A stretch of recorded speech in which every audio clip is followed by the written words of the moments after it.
당내 경선에서 패한 이낙연 전 민주당 대표 측 캠프가 공식 해산했습니다. 경선을 둘러싼 당내 내홍 사태가 우선 일단락되게 됐습니다. 국민의힘은 민주당 대선 후보로 확정된 이재명 경기도지사를 정조준하며 대장동 의혹 파상 공세에 나섰습니다. 이준석 대표는 수사기관이 권력 눈치를 보고 있다며 성남시청에 대한 전방위적인 압수수색을 촉구했습니다. 대장동 의혹의 핵심 인물 김만배 씨가 구속영장 심사를 받기 위해서 법원에 출석했습니다. 김 씨는 혐의를 모두 부인하며 이재명 지사와 자신은 아무 관계가 없다고 주장했습니다.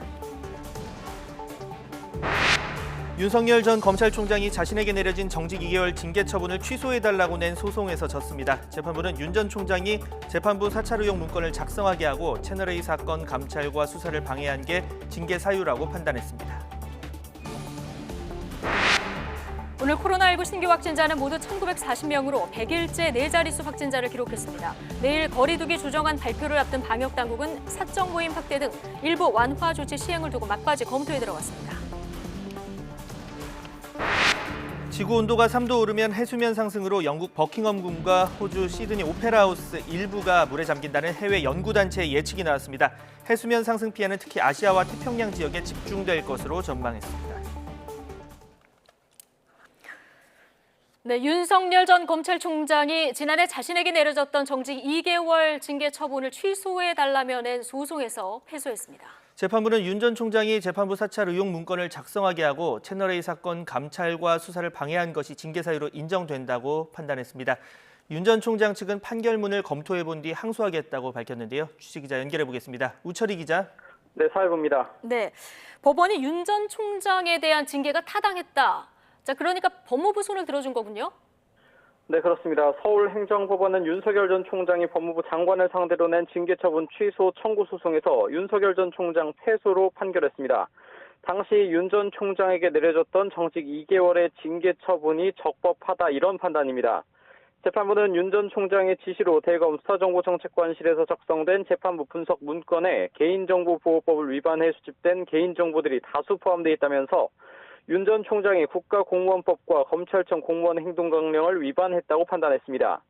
채널A 사건 감찰 방해 역시 윤 전 총장이 적법하게 게시된 대검 감찰부의 감찰을 중단시키고 대검 인권부가 해당 사건을 조사하겠다면서 감찰 업무의 독립성을 보장할 의무를 저버렸다고 덧붙였습니다. 채널A 사건 수사 방해도 윤 전 총장의 최측근으로 인식되고 있던 한동훈 검사장이 채널A 사건에 관련돼 있어 윤 전 총장이 수사에 개입해서는 안 되거나 개입을 최대한 자제할 의무가 있었지만 소집 요건을 갖추지 못한 전문수사자문단 소집을 직접 지시했고 또 강행했다고 비판했습니다. 다만 윤 전 총장이 국정감사 당시에 퇴임 후 정치활동을 할 것임을 시사한 것으로 인식되게 한 발언에 대해서는 발언 내용 그 자체로 볼 때 퇴임 후 정치활동을 할 것임을 명백하게 밝혔다고 볼 수 없다면서 징계 사유로 인정하지 않았습니다. 재판부는 이런 사정들을 종합하면 법무부가 윤 전 총장에 대한 징계 처분을 내린 것이 현저하게 타당성을 잃어 재량을 남용한 것으로 볼 수 없다고 결론 내렸습니다. 앞서 윤 전 총장은 추미애 전 법무부 장관이 재직하던 지난해 12월 법무부에서 정직 2개월의 징계를 받았습니다. 이에 윤 전 총장은 징계 사유가 사실과 다르고 징계 절차 또한 위법, 부당하다면서 법원에 집행정지를 신청하고 징계 처분을 취소해달라는 본안 소송을 냈습니다. 당시 재판부는 윤 전 총장이 신청한 집행정지는 받아들여서 징계의 효력을 1심 본안 판결 전까지로 중단해 놓은 상태였습니다. 윤 전 총장 측은 이번 판결에 대해 검사 징계법이나 감찰위 규정 등에 따른 절차가 제대로 진행되지 않았던 징계라며 반발했습니다. 판결문을 보고 재판부가 오해한 부분이 있거나 법무부 쪽에서 낸 자료 중에 신빙성이 없는 부분이 있는지 찾아보고 항소하겠다고 설명했습니다. 지금까지 사회부에서 YTN 우철입니다. 정부가 최근 대출 규제 강화를 위해서 금융권의 전방위 압박을 가함에 따라 대출을 받지 못해 어려움을 호소하는 실수요자들을 위해 올해 가계대출 증가율 목표 6% 선을 융통성 있게 운용하겠다고 밝혔습니다. 고승범 금융위원회 위원장은 금융투자협회에서 기자들과 만나 다음 주나 그 다음 주에 있을 가계부채 보완 대책 발표 때 전세 대출이 중단되는 일이 없도록 하겠다고 말했습니다. 전세 대출의 경우 국민은행과 하나은행이 앞서 이 보증금 증액 범위 내로 대출 한도를 축소했는데 이를 의무화하는 방안이 유력한 것으로 금융권은 보고 있습니다. 원유와 천연가스 등 국제 에너지 가격 상승세가 내년 2월까지 계속될 것으로 전망됐습니다. 정부는 민관합동 태스크포스를 꾸려 국내외 에너지, 자원 시장 동향을 주기적으로 점검하고 적극적인 수급 관리에 나서기로 했습니다. 약 20년 전 군에서 본인의 실수나 질병으로 숨졌다고 기록된 장병들에 대해서 뒤늦게 목격자 증언이 확보돼 구타나 가혹행위로 사인을 변경하라는 권고가 나왔습니다. 대통령 소속 군 사망사고 진상규명위원회는 오늘 3년 성과 보고회를 열고 지금까지 366건에 대해서 재심사를 권고했다고 밝혔습니다. 국방부와 법무부가 군대 내 성폭력 피해자들에 대한 지원을 강화하기 위해서 업무 협약을 체결했습니다. 서욱 국방장관과 박범계 법무장관은 오늘 법무부가 성범죄 피해자에게 지원하는 국선 변호사와 심리치료 서비스 등을 군 성폭력 피해자도 활용할 수 있도록 협력 체계를 구축하기로 했습니다. 이에 따라 군대 성폭력 피해자들은 사건 발생 초기부터 국선 변호사의 법적 조력을 받고 본인 의사에 따라 군 내부나 법무부의 성폭력 피해자 지원 제도를 선택해서 지원받을 수 있게 됩니다. 세종특별자치시 도심하천인 제천의 하류위역과 세종보 등 금강 본류 구간에서 멸종위기 야생생물 1급 수달의 서실이 확인됐습니다. 국립생태원 연구진은 지난 5월 제천변 산책로 등에서 수달에 서식 흔적이 있다는 제보를 받고 정밀 조사한 결과 제천 하류 구간에서 가족으로 추정되는 수달 2마리가 함께 다니는 장면을 확인했습니다. 또 이번에 확인한 수달은 세종보 구간을 포함한 금강 본류와 제천 하류위역을 중심으로 생활하며 가끔 세종시의 도심 하천 일대를 오가는 것으로 조사됐습니다. 코로나19 이후 육로와 바닷길 입국을 사실상 봉쇄해온 미국이 백신을 맞은 외국인에게는 국경을 모두 열기로 했습니다. 네, 코로나 전의 일상으로 돌아가겠다는 건데요. 최근에 물류 대란과 관련해서는 24시간 비상체제 등을 가동하기로 했습니다. 호준석 기자가 보도합니다. 코로나19 이후에도 항공편으로 미국에 가는 건 어렵지 않았습니다. 그러나 육로와 바닷길은 사실상 막혀 있었습니다. 공항과 달리 검역이 쉽지 않기 때문입니다. 다음 달 초부터는 미국 국경이 다시 활짝 열립니다. 물론 백신은 다 맞아야 들어갈 수 있습니다. 미국이 승인하지 않은 아스트라제네카도 괜찮습니다. 인접한 멕시코와 캐나다 국경지대는 환영 일색입니다. De hecho, ahorita estamos trabajando a un 40%, a un 40% de ventas. Ya con el flujo de más de gente, pues ya sube. And I think the reopening for the border is very good for the economy and for us, for everyone. 미국인들의 일상 회복은 아프가니스탄 사태 이후 지지율이 급락한 조 바이든 대통령에게도 매우 중요합니다. 백악관으로 물류, 항만업체, 트럭 노조를 모두 불러서 긴급 회의를 한 것도 그래서입니다. 코로나19 이후 미국 항구에는 짐 내리는 인력이 모자라 물류 대란이 벌어진 지 오래입니다. 미국인들이 가장 좋아하는 11월 추수감사절과 12월 성탄절 쇼핑 시즌 때도 이런 시기라면 불만이 폭발할 수 있습니다. 회의 결과 최대 항만인 로스앤젤레스 항구는 24시간 돌리고 월마트, 페덱스 같은 대형 물류업체와 타깃, 홈디포 등의 쇼핑 매장 운영 시간도 늘리는 이른바 90일간의 질주 조치가 결정됐습니다. This is the first key step toward moving our entire freight, transportation, and logistical supply chain nationwide to a 24/7 system. 미국 가정 72%가 제품을 하나는 갖고 있다는 삼성전자도 배송 시간 확대에 동참하기로 했고 바이든 대통령은 브리핑 때 삼성전자를 직접 거명하기도 했습니다. YTN 호준석입니다. 미 식품의약국 FDA가 RJ 레이놀즈사의 액상형 전자담배에 대해서 처음으로 미국 내 판매를 승인했습니다. 2년 전 액상형 전자담배의 위해성 논란으로 광범위한 규제가 내려진 뒤 첫 판매 승인입니다. 이동원 기자의 보도입니다. 지난 2019년 9월 미 FDA는 과일향 등이 첨가된 액상형 전자담배의 미국 내 판매를 중단시켰습니다. 미국에서 액상형 전자담배를 피운 뒤 500여 명이 중증 폐 질환에 걸렸고 이 중 8명이 사망하면서 전자담배 규제 여론이 거셌기 때문입니다. FDA는 액상형 전자담배 제조사에 지난해 9월까지 판매 승인을 신청하도록 하고 승인 심사까지 담배향과 맨소량 전자담배는 판매할 수 있지만 승인이 거부될 경우 이마저도 팔 수 없도록 했습니다. 500여 제조사가 600만 개 이상 제품에 대한 판매 승인을 신청했습니다. 이미 100만 개 이상 제품에 대한 승인이 거부된 가운데 RJ 레이놀드사의 전자담배 뷰즈가 처음으로 판매 승인을 받았습니다. FDA는 자료를 분석한 결과 뷰즈의 전자담배가 유해 화학물질에 대한 노출을 감소시켜 흡연자에게 도움이 된다고 승인 이유를 밝혔습니다. 흡연자가 담배향의 전자담배로 바꿀 경우 기존 담배를 전혀 피지 않거나 흡연량을 크게 줄였다는 것입니다. 하지만 같은 제조사가 신청한 다른 향기의 전자담배는 청소년 흡연을 조장한다는 이유로 승인을 거부했습니다. 2년 전 청소년 사이에서 큰 인기를 끌었던 줄 제품에 대해서는 아직 심사가 진행 중입니다. FDA는 이번 판매 승인이 안전하다는 의미는 아니며 뷰즈가 광고 제한 등 승인 조건을 위반할 경우 승인을 철회할 수 있다고 덧붙였습니다. 하지만 미국 내 금연협회는 청소년 흡연을 막기 위해 뷰즈와 같이 니코틴 함량이 높거나 향기가 나는 전자담배는 퇴출돼야 한다며 FDA의 승인 결정을 비난했습니다. YTN 이동원입니다.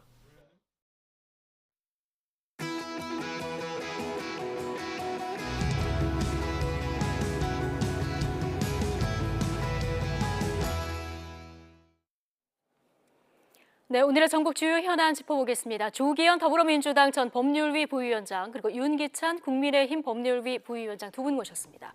어서 오십시오. 네, 이낙연 필연 캠프 해단식이 오늘 조금 전에 있었는데요. 경선 끝나고 나흘 만에 지금 공식 석상의 모습을 드러내는 거라서 어떤 얘기를 할지 관심이 모아졌었는데 앞서 이제 해단식 발언은 저희가 아직 전해진 바가 없고 해단식 끝나고 나오면서는 오늘은 더 드릴 말씀이 없다.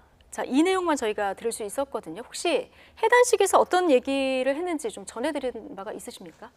네, 아직 저도 뭐 구체적인 내용을 들은 바는 없는데요. 네. 뭐 지금 경선 이후 상황에 대한 뭐 여러 가지 구체적 언급은 하지 않으신 걸로 보입니다. 아마 지지자들이나 캠프 관계자들을 위로하고 뭐 해단식에 그냥 소회 정도로 밝히는 말씀이 있으셨지 않나 이렇게 보여지고요. 예. 예, 뭐 오늘 자리가 어떤 정치적으로 해석될 여러 가지 의미 있는 발언을 하기는 좀 어려운 자리였다고 봅니다. 예. 자, 이낙연 전 대표 이미 어제 당무의 결정을 받아들이고 바로 이제 승복 받아들이겠다 이렇게 얘기를 했는데 앞으로 이재명 후보 측의 공동 선대위원장을 맡을까 이 부분 관심이거든요. 이것까지 가능할까요? 예, 뭐 캠프에 계셨던 뭐 김종민 의원도 어떤 인터뷰에서 밝히셨는데 예. 시간의 문제이지 결국에 이제 공동선대위원장으로서의 역할을 해주시지 않을까 기대를 하고 있고 그렇게 예. 될 것으로 봅니다. 이제 이낙연 후보께서도 어제 이제 페이스북 메시지를 통해서 역할을 하시겠다는 입장을 밝히신 바도 있고요. 다만 이제 지금 어떤 구체적인 행보를 말씀하시기는 좀 시간이 필요한 시점이고 당도 아직 선대위 체제에 대한 논의를 시작하는 단계이기 때문에 네. 이낙연 대표를 뭐 선대위원장을 지금 한다 만다 얘기를 결정해 놓고 말씀할 시점은 아니긴 하지만 결국에 뭐 당에서 오랜 정치를 해오신 분이고 또 이 정부의 총리로서 4기 민주당 정부 출범에 대한 또 막중한 책임을 가지신 분이기 때문에 결국 뭐 선대위원장으로서 이재명 후보의 당선을 위해 또 역할을 해주시지 않을까 이렇게 기대하고 있습니다. 예. 앞으로 이낙연 전 대표의 행보, 윤기찬 부위원장은 어떻게 예상하십니까? 저는 뭐 형식상으로다가는 선대위원장을 아마 수락할 것으로 보입니다. 할 것 그렇게 같다. 해야 되는 예. 것이고. 그런데 본인은 이번에 여러 가지를 느끼셨을 거예요. 본인에게 없던 다수의 팬덤 정치의 성향이 나타났고요. 물론 이제 그 계기가 그런 건 아니었지만 그것을 본인이 아마 활용하고 키우려고 노력을 하실 거고 예. 또 하나는 이번 대선 전후에 걸쳐서 있을 수 있는 정계 개편 문제도 아마 본인이 예의주시할 걸로 보입니다. 예. 특히나 이제 이재명 지사에 대한 민주당 지지층의 결집 여부에 따라서 정계 개편 이게 대선이 끝난 이후라도 정계 개편에 관련된 논의가 있을 수 있거든요. 그래서 거기에 상당히 본인의 행보를 연관시켜서 조심스러운 행보로 갈 것이다. 그래서 아마 지지자 관리를 일단 우선적으로 할 걸로 생각이 됩니다. 예. 연세가 있으시지만 따라서 그 당분간 이재명 지사가 원하는 큰 형태의 또는 뭐 특별한 조건 없는 이런 지지를 표명하는 식의 아마 행보는 없을 것이고 형식적인 그 당에서 꾸리는 선대위에 참여하는 정도 그 정도로 예상합니다. 예. 자, 어쨌든 이낙연 전 대표 승복은 했습니다. 근데 지금 일부 지지자들 반발은 여전히 계속되고 있는 모습도 보이는데 오늘 오전에는 경선 효력 정지 가처분 신청도 냈습니다. 이거 앞으로 이 지지자들 마음 돌리기 위해서 당 지도부도 좀 나서야 될 것 같은데 자, 이 부분은 어떻게 보십니까? 이제 뭐 경선 결과가 나왔고 이제 결선 투표 없이 경선이 마무리는 됐는데 네. 이제 막판에 이제 3차 선거인단 결과를 보면서 열성적으로 지지하신 분들은 아쉬움이 클 수밖에 없죠. 그리고 예. 실제 이제 당규에서도 선관위에서 해석은 있었지만 해석 여부에 따른 문제의식은 충분히 있을 수 있다고 봅니다. 근데 어쨌든 절차적으로는 당무위원회에서 당원 당규 해석 유권 해석 권한을 가진 당무위원회에서 뭐 문제가 없었다는 결정을 내므로써 일단락됐다고 보는데 어쨌든 지지자들로서는 절차적으로 부당하다고 생각하는 부분에 대해서 문제 제기를 해서 판단을 받을 수 있는 여지가 있다면 그런 노력을 끝까지 할 거라고 봤고 그분들 역시도 이제 그런 것을 통해서 이 상황을 받아들이는데 시간도 필요하고 또 마음의 상처를 치유할 수 있는 시간도 필요한데 다만 그것을 위해서는 절차적으로 스스로 이제 그런 부분들을 받아들일 만한 합당한 어떤 방법까지는 또 다 해보시고 또 그 결과에 따라서 이제 마음을 정리하시고 하는 시간이 필요할 것이기 때문에요. 이 자체가 뭐 지금 뭐 며칠 만에 어떤 원팀으로 뭐 모습을 보여주지 못한다고 해서 그것이 향후에 당의 어떤 분열이 가속화되거나 확대되거나 이렇게 될 것으로는 보지는 않습니다. 이 절차까지도 보면서 아마 지지자분들께서도 법원에서 어떤 판단을 받게 되시고 그 과정에서 이제 선대위가 꾸려지고 또 이낙연 후보님이나 또 후보 캠프에 참가했던 다른 의원님들의 행보들이 같이 이제 결부되면서 시간이 걸리지만 이제 원팀으로서의 모양을 갖춰갈 것으로 봅니다. 예, 시간이 좀 필요할 것이다. 자, 그런데 경선 효력 정지 가처분 신청 이게 받아들여질 가능성이 있습니까? 법률가이시기도 하니까요. 저는 그러니까 어떤 절차의 완결적인 측면에서는 저렇게 시도해 보는 것도 뭐 본인들의 아쉬움을 달랠 수 있는 길이긴 한데 사실 일단 당내 문제이기 때문에요. 당내 문제는 법원이 크게 하지 않는 것이 어떤 추세고 또 하나는 당규의 해석 문제가 워낙 그 양쪽으로 해석이 가능한 취지여서 저 부분을 특정적으로 해석을 해서 인용하기에는 상당히 어렵지 않겠나라는 생각이 들어요. 왜냐하면 거기 이제 무효라는 것이 실제 특별히 단서 규정이 있지 않으면 무효라는 것은 소급표가 있는 것이 원칙이기 때문에 그 뒤에 따라오는 유효 투표수의 과반이라는 그 또 다른 요건을 충족시키려면 사실은 상당히 엄청난 다른 해석이 들어와야 되는데 저는 법률가인 제 개인적으로다가는 이낙연 지사 측의 주장에 따른 그런 법리 구성이 상당히 어렵지 않겠느냐 이런 생각이 듭니다. 예. 자, 이제 이재명 후보가 이낙연 전 대표 지지자들의 마음을 어떻게 얻느냐 이 부분도 관심인데 자, 그런데 오늘 나온 리얼미터 여론조사 결과 분석 내용을 보면 좀 흥미로운 부분이 있습니다.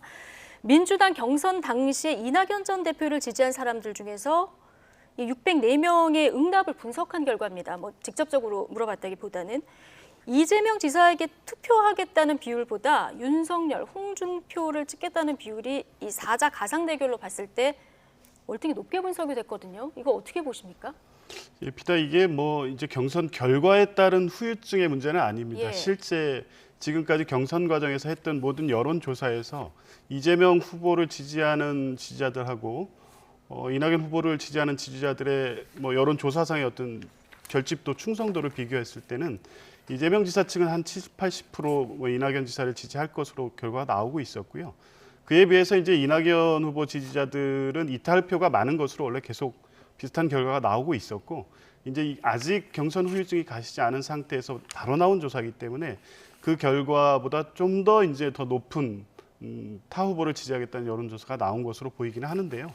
이거 역시 이제 치열한 경선 과정을 거친 후유증이고 결과적으로 보면 과거 민주당 경선에서도 이제 비슷한 상황이 반복된 경우도 있고 곧바로 원팀으로 이렇게 이 화학적 결합이 이루어지는 경우도 있었습니다만 이번에도 역시 다소 시간이 필요하지만 지지자들이 결국에 4기 민주당 정부의 출범을 위해서 시간이 걸릴지 모르겠지만 결국에 이재명 후보를 중심으로 모일 수밖에 없을 것이고 결국에 이제 당이 중심이 돼서 그런 역할을 해줄 것으로 봅니다. 예, 이 그 여론조사 분석 결과를 윤기찬 부위원장은 어떻게 보십니까? 저는 저 상당히 실제적인 의사표현이라고 보는데요. 네. 이전에도 있었죠. 왜 이낙연 지사를 지지하는 분들 중에 추후에 이재명 지사가 선출될 경우에 지지하겠느냐라고 했을 때 한 30% 이내로 나왔던 것인데 그때하고는 좀 다른 면이 좀 있어요.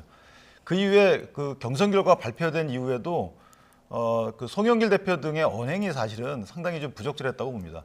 완팀을 주장하면서 그 완팀이라는 것이 사실은 모든 힘을 합한다는 것이지 일사불란하게 재빨리 한 팀을 구성한다 이런 취지는 아니거든요. 네. 그러면 본선에서 시너지를 넣기 위해서는 다양한 계층이나 다양한 지지층을 힘을 합칠 수 있는 이런 형태의 정당 활동이 필요했는데 예를 들어 뭐 가처분을 신청한다, 그다음에 승복 못한다 이런 말이 나왔을 때 다독이고 설득하고 하는 것이 아니고 심지어는 일배 수준이다 이런 취지의 말씀까지 하셔서 저는 왜 그렇게 하시지라는 생각을 했는데 사실은 이재명 지사 입장에서는 지금부터가 이제 큰 일이 남아 있는 것이죠. 이낙연 지사께서 승복하고 지지선언을 한다고 해서 그분들이 움직이겠느냐? 이거는 태생적으로 이재명 지사를 지지하지 못하겠다는 분들도 상당히 있는 것이고요.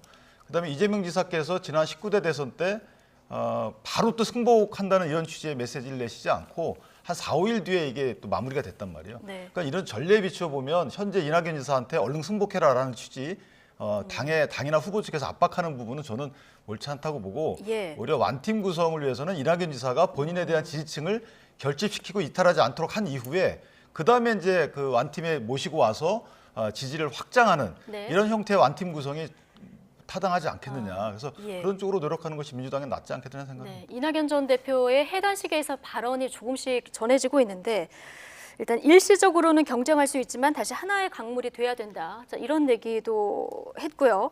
정치는 바르게 받아들이는 사람보다 잘못 받아들이는 사람이 조금 더 많은 것 같다. 부질없는 일이다.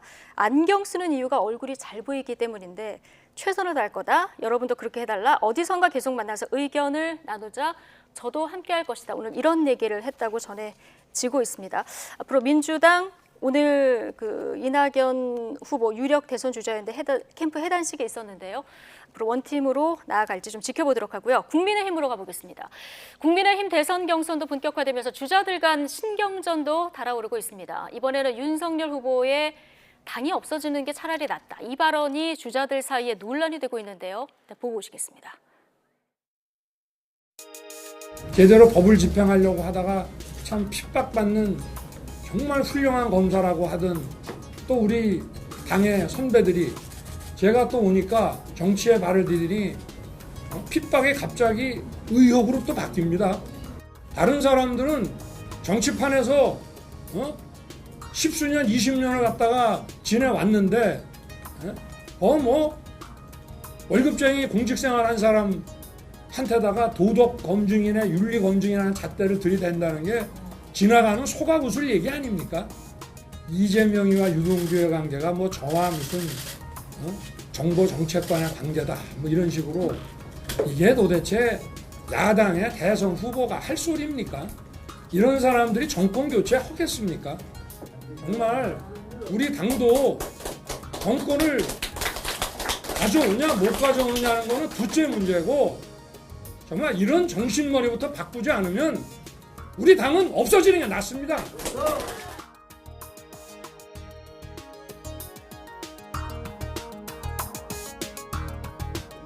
온갖 소리 다 할 때도 내가 말을 안 했어요.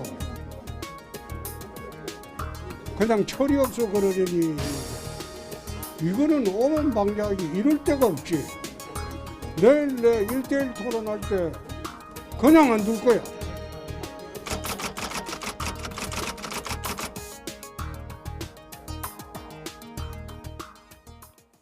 네. 정신머리부터 바꾸자려면 우리 당은 없어지는 게 낫습니다. 자, 이 발언이 논란인데 어제 제주에서 두 번째 토론회가 있었는데 여기서도 윤 전 총장에 대한 홍준표, 유승민 후보의 공격이 상당했습니다. 토론회에서는 많이 자제했는데 이건 이제 토론회장 발언은 아닌 이런 상황인데 자, 유승민, 홍준표 두 후보 맹공이 지금 이어지고 있는 상황 어떻게 보고 계십니까? 그러니까 지금 저 윤석열 후보의 저 발언은 사실은 좀 문제가 있죠. 왜냐하면 취지는 알겠어요. 취지라는 것은 지금 이재명 지사와 관련된 그 대장동과 관련된 정말 몰상식적인 이 땅에 대한 해명들에 대해서 국민의힘 입장에서 이걸 저지하지 못하거나 국민을 설득하지 못하면 어떤 정당으로서의 역할을 하지 못하는 것 아니냐 이런 이제 밑바탕 이런 그 어떤 얘기가 깔려 있는 건 알겠는데 네. 정당의 주인은 당원이기 때문에 정당에 대해서 뭐 없애는 이런 얘기들 하는 것은 저는 옳지 않다고 보고 오히려 정당의 주인인 당원들의 뜻을 받들어서 그 당원들의 위임을 받아서 정당 내부 정치를 하고 있는 분들이 열심히 해야 된다라는 취지로 조금 예. 풀어서 얘기를 했어야 되는데 저 부분을 마치 누가 듣기에는 현재 우리 정당에 대한 어떤 충성도, 정당을 어떻게 생각하는지 인지 문제, 인식 문제 이런 부분들에 대한 공격거리를 제공한 것이 아닌가라는 생각을 하고요. 다만 이제 지난 제주 토론은 사실은 그래도 정책적인 토론이 많이 있었고요. 예. 후보들 간에도 뭐 비판할 부분에 대한 비판 정도로 볼 수 있는 그 정도의 주제에 대한 논의가 있었다라고 보고 다만 저 부분은 아마 윤석열 후보의 선거대책위원회 발족식 비슷한 데서 한 발언으로 저는 예. 들어서 알고 있는데 지지자들에 대한 것이죠. 그러니까 정당이 사실 그동안에 뭐 각 진영이 결집해서 각 정당을 지지하는 건 좋은데 국민적 시각에서 네. 볼 때 정말 상식에 어긋나는 이런 해명이나 이런 일들에 네. 대해서 왜 이걸 제지하지 못하냐라는 당원들의 요구에 따라서 네. 아마 조금 발언이 세진 것으로 그렇게 생각이 됩니다. 예. 최근에 토론의 분위기를 보면은 윤석열 그리고 원희룡 그리고 홍준표, 유승민 이 두 후보로 조금 나눠지는 이런 분위기도 감지가 되는데 이 발언에 대해서는 원희룡 지사도 굉장히 그 비판의 발언을 내놨거든요. 윤석열 전 총장이 이에 대한 추가 입장을 내놔야 된다고 보십니까? 아마 오늘 뭐 해명은 일부 예. 있었던 걸로는 보도됐는데요. 제가 볼 때 이 오늘 발언은 경선 과정 내내 두고 두고 아주 심각한 문제가 될 것으로 보입니다.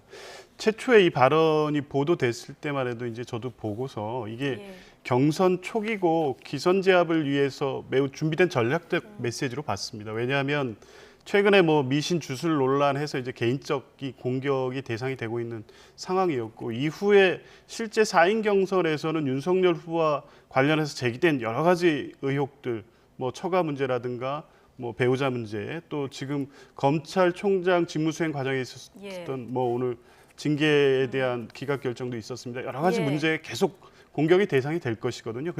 그런 문제에 대해서 쐐기를 박을 목적으로 전략적으로 던진 메시지로 봤는데 실제 발언하는 내용을 보면 이게 준비된 메시지라기보다는 본인의 그냥 평소 생각을 그냥 거침없이 얘기한 것이거든요.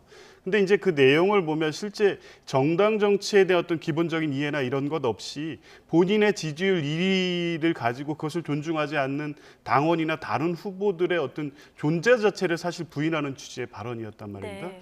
그런 것으로 보면 뭐 너무 앞서 나가서 보는 문제일 수 있습니다만 민주당 경선이 끝난 상태에서 원팀이나 경선 후유증 극복 문제를 지금 언급하고 있지만 이런 이 모양으로 아마 지금 경선이 계속되면 국민의힘이야말로 실제 경선 후유증이 예. 심각한 수준으로 갈 수 있다. 이런 우려를 자아내기에 충분한 발언이었다고 봅니다. 네, 정권 교체를 위해서 더 쇄신하자는 취지의 발언이었다. 윤 전 총장 측에서는 오늘 이런 해명이 나왔다. 이렇게 전해지고 있는 상황인데 조금 전에 잠깐 언급을 해주셨지만 자 지난해 겨울을 뜨겁게 달궜었던 윤석열 전 총장과 추미애 법무부 장관의 갈등, 이 과정에서 내려진 정직 2개월 징계가 있었는데 이 징계를 취소해달라고 윤 전 총장이 이제 법원에 소를 제기하지 않았습니까? 오늘 1심 선고 결과가 조금 전에 나왔는데 법무부 손을 들어줬거든요.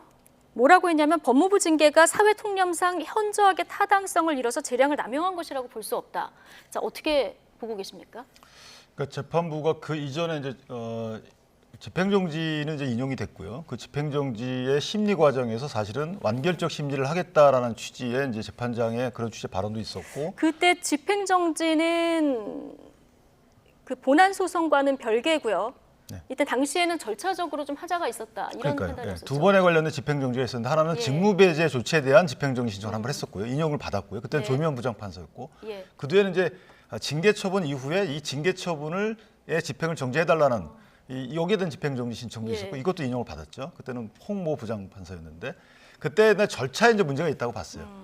징계 절차가 무효다라는 주장을 했었고 예. 다만 징계 사유에 대해서는 유보적인 판단했죠. 그러니까 정치에 관련된 이 정치적 문제에 대해서는 이것은 문제가 없다라고 했고 나머지 네. 채널 A에 관련된 감찰 수사 예. 부분과 이런 것에 대해서는 유보했어요. 이건 본안 가서 좀 충실히 심리해라. 예. 그런 거기에 대한 결과가 나온 것인데 예. 중간에 재판부는 이제 바뀌었습니다. 재판장이 바뀌었고 다만 재판부 문건 분석은 저희가 부적절하다고 봤지만 이것이 개인정보법 위반의 여지가 있다. 그러니까 다시 말해서 재판부 문건 분석의 그 내용에 개인정보가 포함이 됐기 때문에 이것은 문제가 있다. 따라서 검사징계법이 정한 직무상의 의무 위반, 그러니까 직무상의 의무가 법령에 의한 의무일 수도 있고 또는 뭐 훈령에 의한 의무일 수도 있는데 어쨌든 개인정보법에 의한 의무를 위반했다 이런 취지로 보이고요. 네.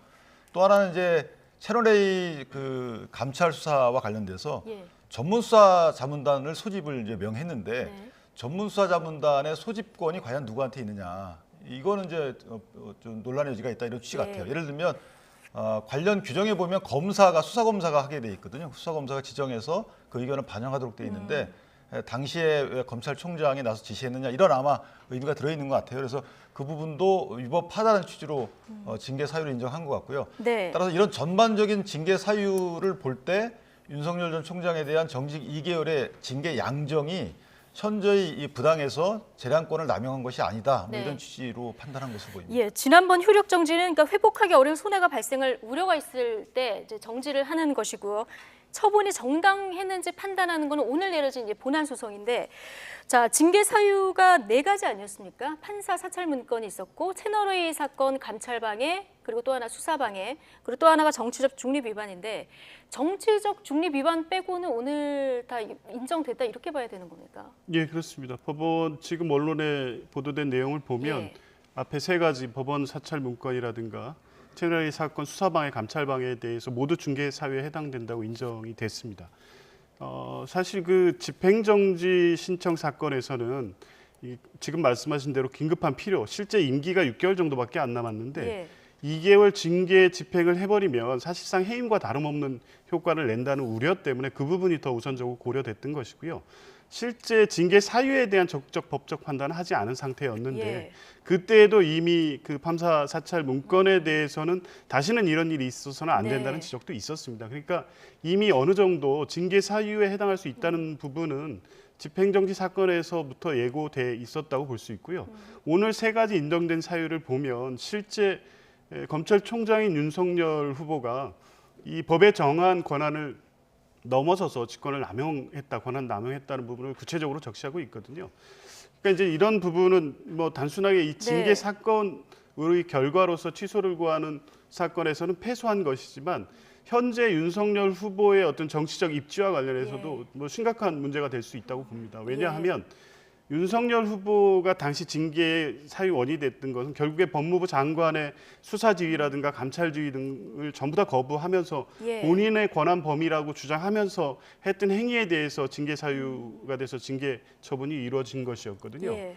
근데 이게 실제 이런 법무부와 검찰총장과의 대립 관계가 커지면서 예. 결국에 그걸 통해서 사실 정권과 대립하는 이미지로 현재 윤석열 총장이 만들어진 것이나 다름없습니다. 그런데 그렇다고 보면 그 전제가 됐던 사건들에 대해서 윤석열 총장의 행위에 위법하거나 부당함이 오늘 이 판결을 통해서 인정됐다고 보면 향후 대선 후보 윤석열의 행보에 있어서도 정치적으로 타격이 적지 않을 것이다 예. 이렇게 봅니다.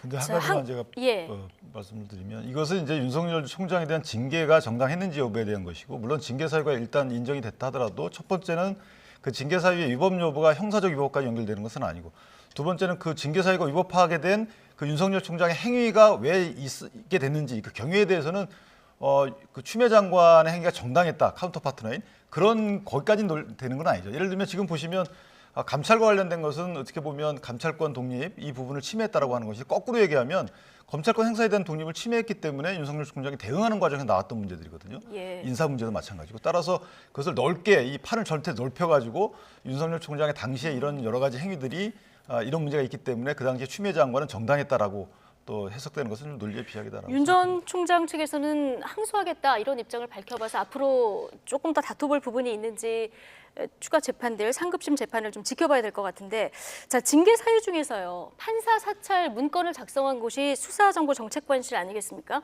이번에 최근에 이슈가 되고 있는 고발사주 의혹에도 등장한 곳이에요. 자 관련해서 뭐 법적으로는 영향이 없지만 정치적 파장이 있을 거다 아까 예상을 해주셨는데 윤기찬 부위원장께서는 앞으로 이 영향 어느 정도로 보십니까? 그러니까 판사 분석 문건, 이렇게 재판부 분석 문건에 대해서는 일단 서울고검에서 무혐의가 나왔고요. 윤석열 총장에 대해서. 이제 그건 형사적인 문제고, 정치적인 문제를 따져보면 사실 그 재판부 분석 문건을 작성했다고 손준성 그 연구관이 이건 인정을 했어요. 네. 그 당시에. 거기에 대한 이제 판단이 있던 것이고요. 지금 고발사주 문건 관련돼서는 고발장을 누가 작성했는지 자체가 지금 오리무중이거든요. 물론 뭐 몇 가지 서류가 나오고 있지만 어쨌든 손준성 전 정책관이 이것을 작성했는지 자체가 본인이 인정하고 있지 않기 때문에 이것은 다른 문제인 것이고, 두 번째는 이 재판부 분석 문건은 사실은 어찌 보면 물론 위법하다고 판단이 나왔지만 뭐 해왔던 것 같아요. 제가 볼 때는. 그런데 고발장을 검사가 쓰는 부분은 이건 업무하고 전혀 상관없는 부분이기 때문에 이것이 윤석열 총장이 당시에 검찰총장이었고 그 밑에 범정에 있는 모 인사가 이걸 작성한 것으로 보인다라고 해서 이거 직접 윤석열 총장의 책임으로 귀결되기는 아직도 상당한 단계가 입증이 돼야 된다. 항소심으로 가면 결과가 좀 바뀔 가능성이 있다고 보십니까? 왜냐하면 지금 이제 재판장이 바뀐 상태고요. 그 당시에 홍순욱 부장인가요? 그분이 일단 절차가 무효라고 봤어요. 왜냐하면 기피 신청할 때 한 사람 빼고 3명 갖고 신청을 결정했기 때문에 4명의 의사 정족수인데 3명으로 결정한 기피 신청 결과를 반영해서 의사 정족수를 계산했다. 따라서 이것은 절차가 완전 무효다라는 주장을 했어요. 여기에 대한 판단은 제가 아직 안 나와서 모르겠는데 이 부분 하나 하고 나머지 사유에 대한 부분도 그 사유의 정도와 재량권 일탈 여부에 해당하는지 여부를 사실 한 번 더 살펴볼 필요가 있다. 그 당시에 홍순욱 부장도 이 재판 문건이 부적절하다는 판단했었고요. 다만 채널A 관련돼서 수사 관련돼서는 이것은 아직 확인된 바가 없다라고 했던 것을 기억을 하고 감찰 방해만이 좀 이거 소명됐다라고 했던 부분이거든요. 따라서 감찰 방해만 하나 남는다면 재량권 일탈 내용에 대한 판단의 여지가 또 다시 있지 않을까라는 생각을 합니다. 이건 좀 지켜보도록 하고 남은 시간 동안 대장동 의혹 잠깐만 짚어보겠습니다. 화천대유 대주주 김만배 씨, 대장동 의혹의 핵심 인물인데 오늘 영장 실질 심사를 받았고 아마 구속 여부가 저녁쯤에 결정이 나올 것 같은데요. 일단 영장 청구에서 적시된 혐의를 보면 뇌물과 특가법상 횡령과 배임인데 뇌물 액수가 상당히 큽니다. 뭐 일단 영장에 기재된 사유는 750억 가량이죠. 700억은 유동규에게 공여하기로 약속했다는 부분이고요. 50억은 뭐 곽상도 의원 아들에게 주었다는 금액이고 5억 원은 또 유동규 전 본부장에게 주었다는 금액인데요. 이게 이제 김만배 대표 본인은 이제 이 진술이 좀 오락가락하고 있는 것 같습니다. 이제 공여 부분에 대한 부분도 진술이 일치하지는 않고 하는데 일단 수사한 검찰 입장에서 보면 녹취록에 나오는 내용 그리고 관련자들의 진술에서 복수에서 확인되는 내용으로 볼 때 실제 유동규 본부장의 그 상당에게 준하는 금액을 공여하기로 하는 약속이 있었다고 본 것 같고요. 또 두 번째 곽상도 의원에게 준 50억 원은 물론 아들에게 전달은 됐지만 실제 어떤 대가를 가지고 곽상도 의원에게 전달된 금액으로 본 것이죠. 그게 이제 물론 구체적으로 어떤 것에 대한 대가인지는 영장에 기대되지 않았다고 해서 이제 김만배 전 대표는 그거를 다투고 있지만 실제 이제 정황상으로 보면 50억을 퇴직금이나 어떤 성과급으로 준다는 건 상식적으로 받아들이기 어렵고 곽상도 의원 아들 본인이 이 부분을 해명하는 과정에서 문화재 관련 문제를 본인이 해결해서 그거에 대한 성과를 인정해줘서 이제 준 금액이다라고 했습니다. 이제 문화재 관련 문제를 대리급인 30대 정도의 직원이 해결을 했다고 해서 50억을 준다는 건 상식적으로 납득이 안 되기 때문에 이 부분에서 곽상도 의원이 관여되지 않았나 이런 부분이 아마 영장 청구 과정에서 검사의 어떤 수사 내용이었던 것 같습니다. 자, 어쨌든 곽상도 의원 아들에게 건네진 그 50억 퇴직금 플러스 유동규 전 기획본부장에게 주기로 약속한 700억까지 일단 검찰이 영장에는 다 뇌물 혐의로 지금 적시를 하는 이런 상황인데. 근데 좀 이례적인 것이요. 이제 15쪽 분량의 영장 청구서가 그뿐이 안 되는 건데 이 정도로 큰 사건에 15쪽이라는 건 저도 처음 봤어요. 너무 적다는 거죠. 또 하나는 이 수사를 시작한 지 얼마 안 되고 14시간 조사한 이후에 바로 전격적으로 영장을 청구했거든요. 상당히 이례적이다 이런 생각이 들고 그다음에 1,100억 원 정도의 배임 혐의인데 그중에 약 한 700억 원 정도가 또 뇌물이에요. 저는 개인적으로 보면 이것은 우리가 법령 위반, 신분과 여러 가지 행위 때문에 뇌물죄를 적용됐지만 따지고 보면 동업이라는 거죠, 결국은. 유동규 씨가 동업했다는 내용 아니겠습니까? 이거 민간으로 전환하면 여기서 뇌물 액수치고는 최고 권력자 대통령에게 건네진 뇌물도 신문에 보니까 최고 많았던 것이 240억 정도입니다. 이건 700억 원이에요. 그러면 이게 과연 뇌물이냐? 뇌물이란 법령 적용이 있었지만 따지고 보면 동업이라는 거죠. 그건 동업의 가장 핵심적 역할을 한 사람이 누구냐? 거기에 어떤 권한을 넘겨줄 수 있는 사람이 누구냐? 저는 이재명 당시 시장이 인허가권 있는 거고요. 그다음에 토지 수용에 관련된 권한이 있는 거예요. 그렇다면 동업을 하는데 그 동업에 실질적으로 어떤 뭐 역할할 수 있는 사람의 도움 없는 또는 도움을 기대하지 않는 또는 도움을 요구하지 않는 이런 동업 형태는 있을 수 없는 것이고 대통령이란 최고 권력자에게도 240억 원을 뇌물을 건네는데 글쎄요, 뭐 본부장한테 저렇게 700억을 건넨다는 것이 일단 아직은 납득이 안 됩니다. 그래서 이 부분은 수사가 더 진행돼야 되겠지만 서둘러 구속되는 걸로 볼 때 구속된 이후에는 20일 이후에 기소를 해야 돼요. 아직 구속 여부는 되게 되면 되는 20일 이후에 기소를 하게 되는데 기소 이후에는 압수수색을 못 합니다. 따라서 김만배 씨를 대상으로 강제 수사 자체를 못 해요. 그러면 윗선은 어떻게 캘 것인지 여기에 대한 수사팀의 보관이 있을 것으로 기대합니다. 수사 상황 더 지켜보도록 하고요. 오늘 아마 저희 더 뉴스 시간에도 계속 속보를 오늘 많이 전해드렸는데 오늘 이 시간 이후에도 법원에서 들어온 속보들이 있을 것 같습니다. 오늘 두 분 말씀 여기까지 전해드립니다. 조기현 더불어민주당 전 법률위 부위원장 그리고 윤기찬 국민의힘 법률위 부위원장 두 분과 오늘 함께했습니다. 고맙습니다.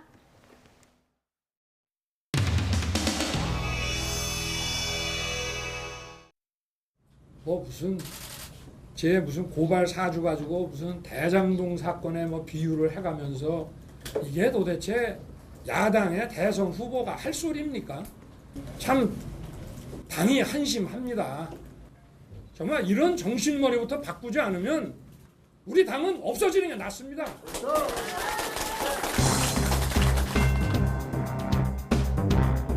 후보 4명만이 살아남았습니다. 이 가운데 단 한 분만이 국민의 제20대 대선 후보가 될 텐데요.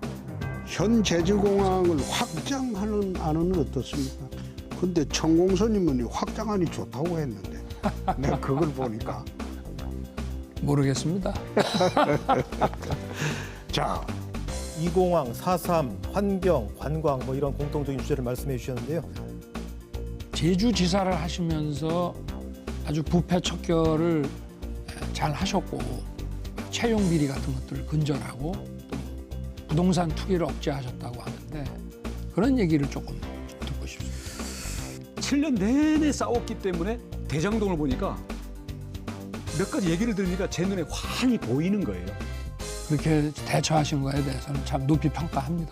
네, 감사합니다. 근데 원희룡 후보에게 4분 시간 드리겠습니다. 잠재 성장률 3%로 국민소득 5만 불을 이루겠다. 5만 불이 되려면 몇 년이 걸립니까? 글쎄요. 그게 이제 그건 계산을 다시 해보겠습니다. 그 계산 안 해보시고? 안 해봤습니다. 난 밑에 전문가들이 주길래 그게 참 좋은 거다 생각하고 그래 했습니다. 원 지사님은 지사 7년 하시면서 지금 말하신 대로 해봤습니까? 예. 예? 예. 그래 해서 제주도가 잘 살았습니까? 아니 저는 그런데 공공과 민간의 투자가 주도하는 성장을 해서 죄송합니다. 시간 마무리하겠습니다. 7년 누계 46%의 성장을 했습니다. 네, 오늘 그런데 왜 시간 다 지지율이 됐습니다. 그렇습니까? 죄송합니다. 고용 주도 성장을 물어봤는데 규칙을 지켜주시기 바랍니다. 죄송합니다. 자, 이어서 유승민 후보 순서입니다. 시작해 주시죠. 김만배는 자기 일가가 화천, 대유, 천화, 동인 여기 다 들어와가지고 심지어는 김만배가 심지어는 윤석열 아버지 집까지 사러 간 거 아니냐 이렇게 말씀하셨습니다. 그렇게 일가들 뭐 동생, 형, 뭐 누나 다 집에서 한 몫씩 하면서 주택에는 목동집을 주로 샀어요. 아니 그런데 목동집 사다가 신촌 가서 샀는데 마침 그게 우리 윤 후보님 아버님 댁이에요. 마침 그게 우리 윤 후보님 아버님 댁이에요. 모르고 갔는데 그래서 이 돈잔치를 이렇게 아니냐 이런 뜻이에요. 가족끼리 돈잔치를 했다. 그런 이런 뜻이죠. 말씀하셨길래 제가 이게 무슨 뜻인지 몰라가지고 제가 조사 좀 해볼게요. 물어봅니다. 예. 윤석열 후보님 좀 알려 주십시오. 윤석열 후보님. 예, 지난번에 복지 정책 상대 후보의 숫자엔 제한을 두지 않겠습니다. 이번에 홍준표 후보부터. 예. 유승민 후보님 참 두 분 일에 질의응답하는 거 보니까 마치 당구에 서리 쿠션 치는 것 같더라고. 아까 보니까. 그래서 그게 왜 아까 슬리코션입니까? 이제 이야기한 중에서